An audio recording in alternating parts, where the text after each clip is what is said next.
Selanjutnya yaitu perpindahan kalor.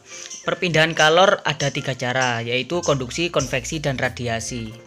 Ini SD dulu pernah ini. Yang pertama konduksi. Konduksi adalah perpindahan kalor melalui suatu zat tanpa disertai perpindahan partikel-partikel zat tersebut. Contoh ketika kita memanaskan batang logam, maka kalor yang ada di sini nanti lama-kelamaan akan pindah ke sini sampai ke tangan kalian gitu ya. Nah, perpindahan ini tanpa disertai dengan perpindahan partikel-partikel zat tersebut. Besinya ini kan partikel-partikel besinya kan nggak ikut pindah gitu. Itu namanya konduksi. Selanjutnya masih konduksi ya. Penghantar kalor yang baik disebut konduktor. Contoh besi, baja, tembaga, seng, dan aluminium. Kalau konduksi itu adalah perpindahan kalornya. Kalau penghantar kalor yang baik itu disebut konduktor. Penghantar kalor yang kurang baik atau buruk disebut isolator. Contoh kayu, kaca, wall, baju kalian. Ya, jadi baju itu tidak baik untuk menghantarkan kalor. Selanjutnya yang kedua, konveksi. Apa sih konveksi itu? Konveksi adalah perpindahan kalor melalui zat-zat disertai perpindahan partikel-partikel tersebut.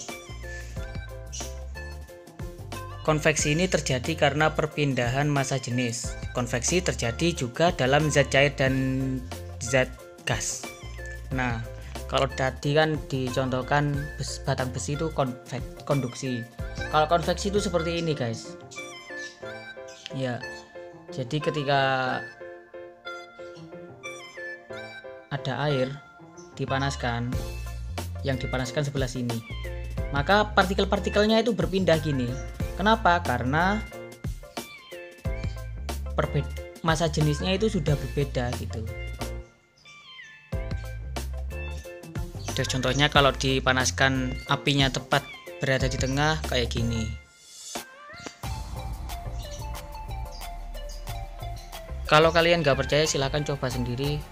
Kalian bikin teh di rumah, merebus tehnya pakai mangkok kaca, nanti akan seperti ini. Contoh juga terjadi pada kalau gas ya, terjadinya angin laut. Nah, angin laut itu kan terjadi pada siang hari karena perbedaan tekanan. Sama dengan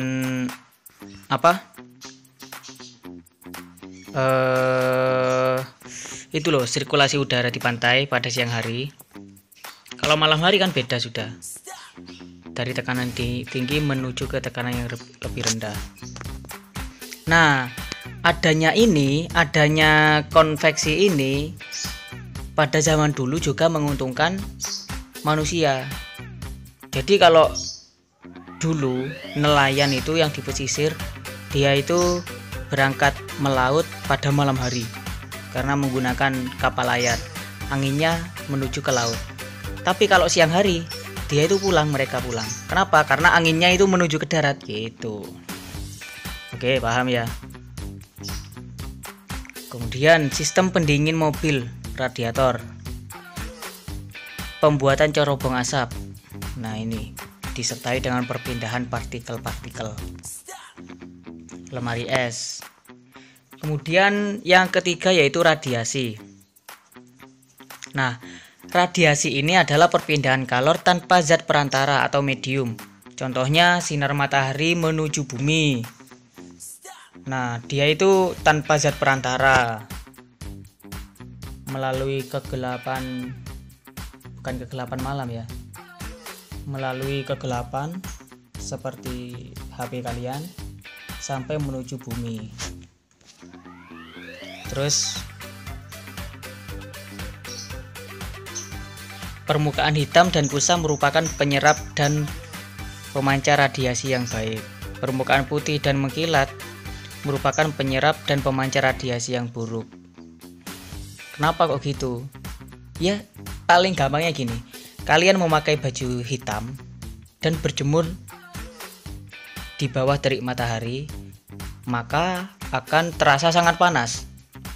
Kenapa? Karena warna hitam itu sifatnya adalah menyerap cahaya, juga menyerap kalor. Tetapi kalau kalian itu memakai baju putih dan berjemur di terik matahari, maka tidak akan terlalu panas. Karena apa? Warna putih itu sifatnya adalah memantulkan cahaya dan juga memantulkan kalor gitu. Terus alat yang digunakan untuk mengetahui adanya pemancar kalor disebut termoskop. Selanjutnya pemanfaatkan kalor dalam kehidupan sehari-hari. Yang pertama, panci. Ketika kalian memasak itu pasti memakai panci ya. Nah, pegangannya panci itu pasti tidak terbuat dari bahan logam. Kalaupun terbuat dari bahan logam, dia itu akan diselimuti oleh kain biasanya. Biasanya gitu. Pegangannya, tutupnya. Kenapa? Karena bahan non logam itu adalah pemancar kalor yang buruk gitu. Dia itu isolator, penghantar kalor yang buruk. Coba bayangkan kalau ini terbuat dari besi. Air mendidih, kalian pegangannya, waduh bahaya. Kemudian termos, setrika. Wah, bayangkan setrika ini semuanya dari besi, kan nggak bisa nyetrika dong. Nah, mungkin cukup itu saja untuk pertemuan kali ini. Semoga bermanfaat. Terima kasih. Assalamualaikum warahmatullahi wabarakatuh. Oh ya, yang belum like dan subscribe, silahkan like dan subscribe terlebih dahulu, oke?